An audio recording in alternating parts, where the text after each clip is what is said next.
on peut utiliser des petites fiches, mais là, du coup, je fais utiliser vos cahiers. Donc, je vais vous montrer une image. Et vous allez toutes les trois noter 8 mots que vous évoque cette image. D'accord? Comme ça vient. Ok? Donc voilà. Vous la regardez bien. Ça peut être n'importe quoi, hein, mais des choses un peu communes, on va dire.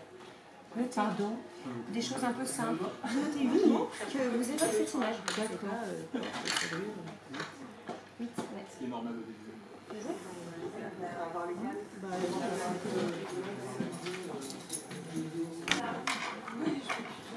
Quelqu'un a une ouverture? Alors, tous ceux qui ont mis le même mot, lèvent la main. Vous êtes 3, donc vous avez tous 3 mots. Maintenant, il en faut un autre. Ensuite, à vous de dire le mot. Doré. Oui, c'est qui a mis doré? En fait, à chaque fois, donc 0. Si vous êtes seul à avoir mis le mot, 0 point. D'accord. Si vous êtes au moins 2, 3. En fait, on met autant de points qu'on a noté. Donc l'objectif, c'est que tout le monde ait le même mot que moi. C'est d'avoir le plus de points, donc essayez de trouver des choses vraiment en se disant qu'est-ce que les autres vont mettre. Ah oui, On est fort. Bravo. Mais là, du coup, il y a plusieurs jeux. Oui, il y a plusieurs niveaux. Après, tu as plusieurs qui peuvent changer. Smart Games, c'est une marque de casse-tête. Ils ont plein de jeux différents. Ça, c'est les premiers, donc c'est pour les 3-6 ans, je crois, de mémoire. moi, je l'ai joué une fois. Ou 2 fois. Non, une fois. J'ai regardé et j'ai joué. Au niveau du jeu, Pour moi, c'est un par rapport au Scrabble. public, c'est vrai qu'ici on a eu la chance d'avoir des choses d'informations autour du jeu et de la place du jeu en bibliothèque, et notamment tout ce qui peut être explication de règles de jeu. Émilie vous a préparé un petit rappel sur comment est-ce qu'on explique un jeu, ce qui n'est pas inné, ce qui n'est pas donné pour tout le monde. Et il y a vraiment les 7 points à peu près dans l'ordre, c'est donner le nom du jeu, et l'histoire et le thème. Comme quand on parle d'un roman, en général on parle de l'auteur, on parle de ce qu'il y a dans le roman. Décrire le matériel, donner le but du jeu, donc ça c'est des docs qui devraient rester dans la malle qui tournera. Et on pourra revenir à Quirkle. Je vais mettre dans le sens, comme ça je vais quand même essayer de suivre les différents points. Quirkle, c'est un jeu d'assemblage. Suivant les différentes formes et les différentes couleurs. On a 6 formes différentes. Le carré penché, l'étoile, le rond, on doit avoir des fleurs quelque part. Ici. Il y a 6 formes. 6 formes, et la dernière forme c'est une étoile à 4 branches. Et on a 6 couleurs. Rouge, vert, jaune, violet, orange et bleu. Encore à toi? Ah mince, c'était pas là. Non, 9 on l'a eu, alors je Oui, oui. 2 fois les points. Le mec, il est retourné en plus. Alors, Alors, à toi. il n'y a pas de double. Non, il s'est doublé sur le parcours, mais pas là. Donc là, normalement, petit à petit, on devrait. Et ben, c'est à partir de 4 ans. T'as vu? Je pense pas plus qu'on va t'attendre, non? Elle a tourné. Oui, j'ai retourné. Je l'ai pas vu non plus. Et on peut être sur plusieurs lignes. Après, c'est vrai que le jeu ouvert sur le premier tour, c'est intéressant aussi de montrer ce que chacun peut avoir. On a le droit de poser chaque fois une seule ligne. Donc soit on pose des formes, soit on pose des couleurs. Et le jeu s'arrête. Si je commence... Le but du jeu, c'est que en avoir. Donc le but du jeu, c'est d'avoir le plus de points possible. Une seule ligne, elle peut faire que deux. Voilà. Elle peut faire que Elle deux peut si faire que deux, oui. si t'as On verra rien tout bien ça. dans ton jeu, hein, on est d'accord. Si jamais on est là-dedans, bah, il faut trouver celui-là. Donc là, elle pique les 3. Si elle est là, c'est ça. Voilà.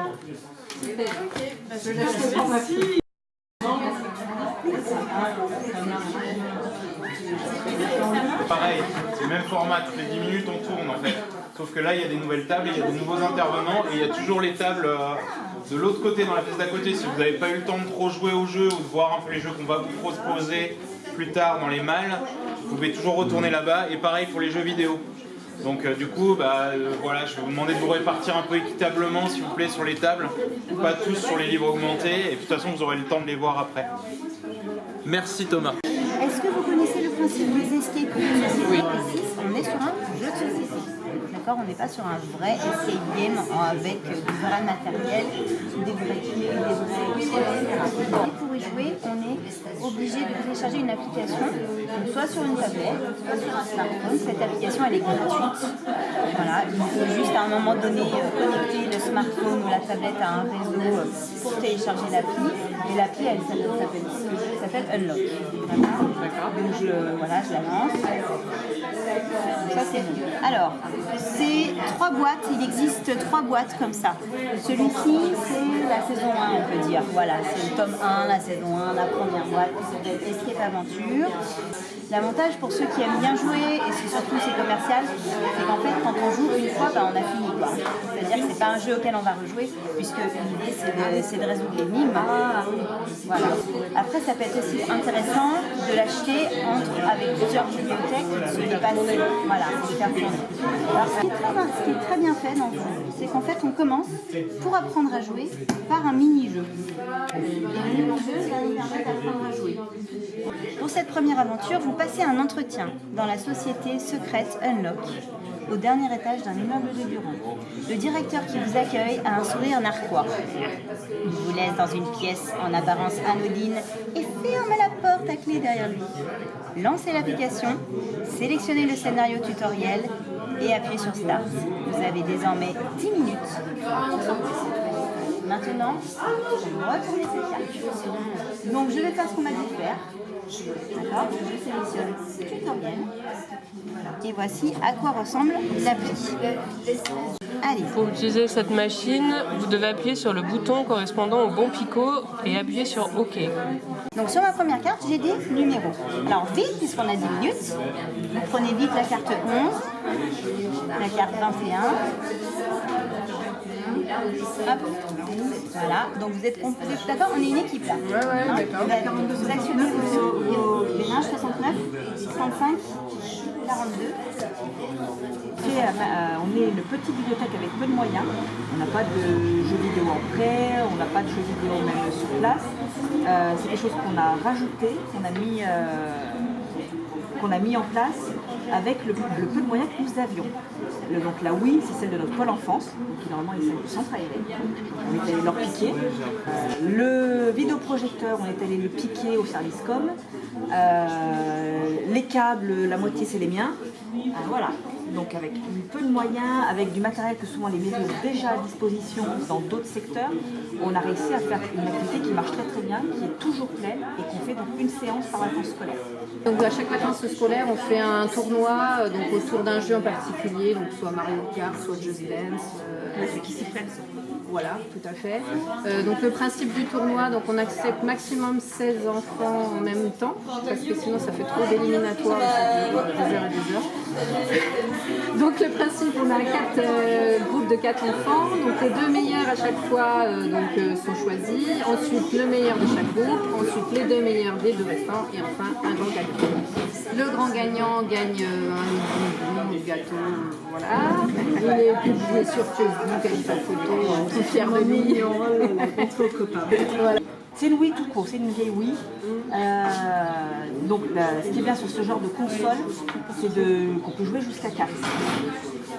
Nous, c'était ce qui est intéressant pour nous, parce que le but pour nous, c'était pas que les enfants jouent tout seuls, c'était qu'ils jouent avec d'autres enfants aussi. Que ce soit par un moment d'échange, un moment convivial, et qu'ils ne soient pas non plus fixés sur l'écran pendant 2 heures. Ça, ce sont des séances de 2 heures. Donc, je vais vous proposer 2 types de jeux différents, un jeu solo, et un jeu multijoueur. Donc pour monter sur ce que disait Aurore, moi j'utilise Mario Kart 8 parce que c'est un jeu très fédérateur.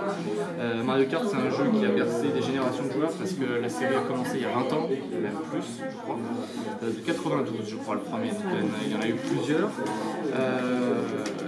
Beaucoup de gens connaissent ça, aujourd'hui il y a des parents qui jouent à ça avec leurs enfants, voilà, donc c'est très fédérateur. Nintendo vise déjà un public essentiellement familial. Et ensuite il y a Journey, qui est le jeu qu'on aime beaucoup parce que c'est un jeu qui propose un voyage initiatique dans un univers désertique et un peu mystérieux. On ne sait pas, voilà, on ne sait pas vraiment quel est notre objectif parce que déjà il y a une absence totale de texte et de vidéo sur l'écran. On est juste dans un univers très dépouillé. On sait juste que l'objectif est d'être une montagne. Je saute sur des tapis volants, là, ça me donne de l'énergie pour monter sur les constructions.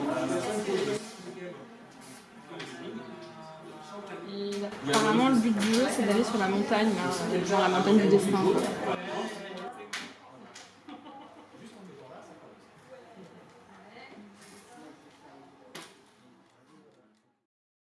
Donc ça, on l'a fait déjà une fois et on va le refaire cette année, c'est le Culture Quiz.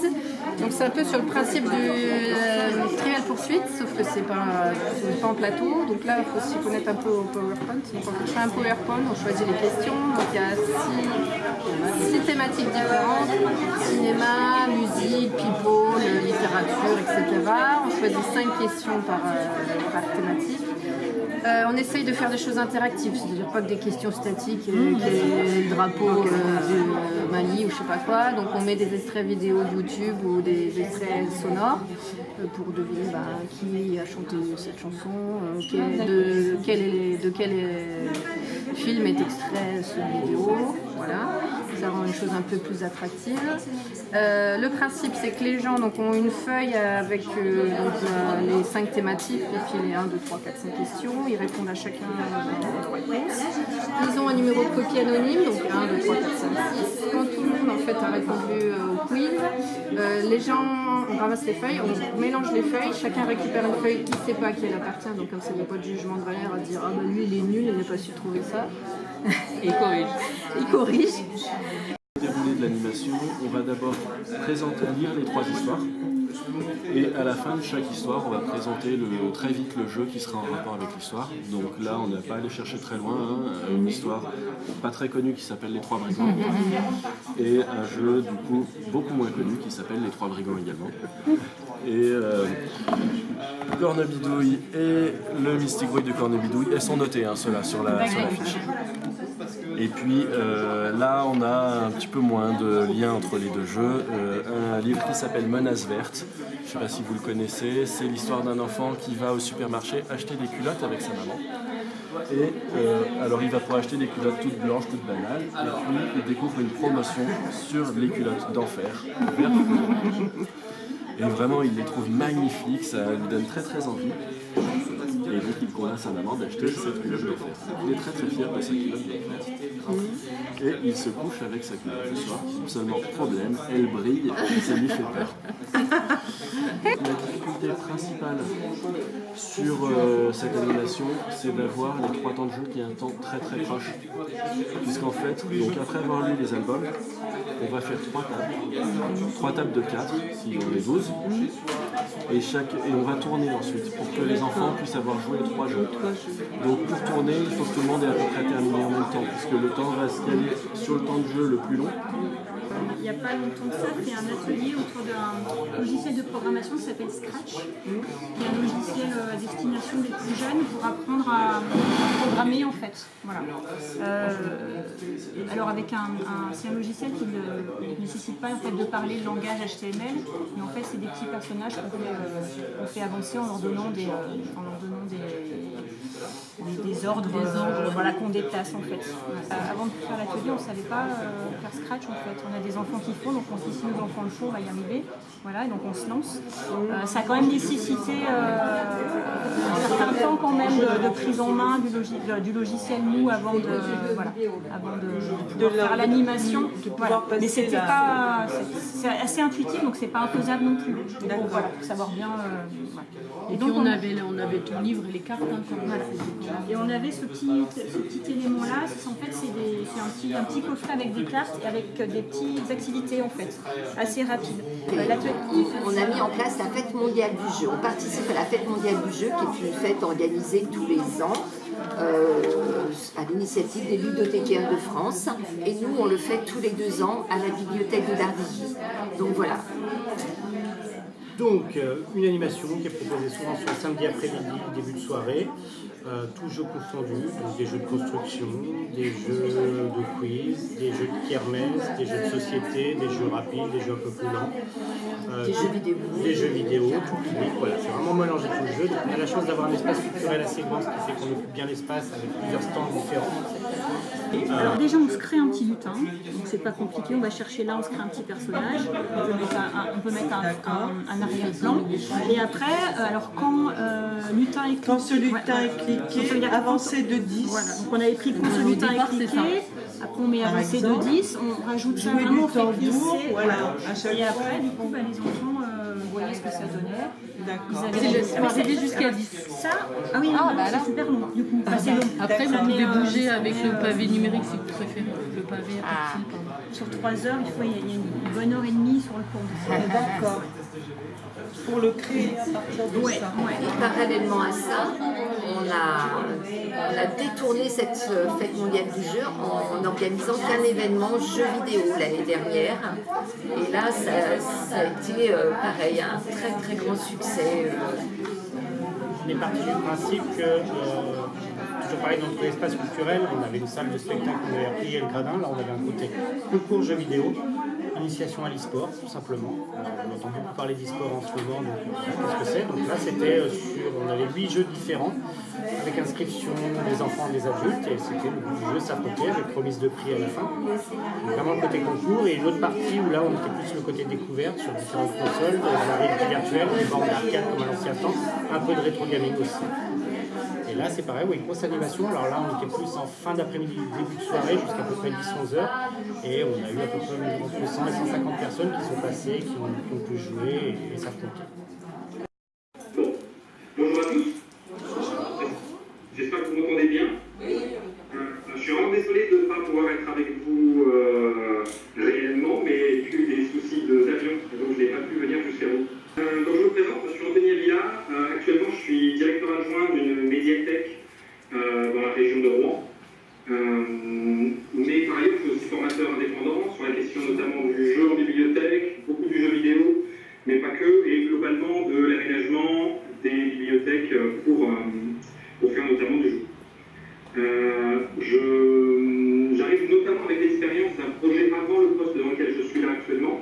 J'ai travaillé donc sur la région de Cergy-Pontoise, dans une médiathèque dans une ville qui s'appelle Oni. En fait, on a eu la chance de monter une bibliothèque de zéro, surtout de monter un fonds notamment de jeux très important. Comme on partait de zéro, on avait des gros budgets d'acquisition, et du coup, on a pu vraiment faire ce qu'on voulait et traiter le jeu comme un élément à part entière de la médiathèque, au même titre que les autres objets qu'on y trouve. Là où je préviens souvent les bibliothèques qui se lancent dans ces projets-là, c'est que ça peut demander du temps. C'est pas parce qu'on fait une expérience une fois que ça rencontre pas beaucoup de gens, etc., qu'il faut se dire non, c'est mort, ça marche pas, c'est nul. Ça peut demander du temps, même si c'est des objets a priori très attrayants pour les jeunes, les ados, et quoi plus, c'est faire venir les ados par exemple. Ça demande du temps, ça demande de trouver la bonne personne, etc. Ça peut aller très vite, une fois que le bouche à oreille se met en place, notamment avec les jeunes, ça peut aller très vite. Mais ça peut aussi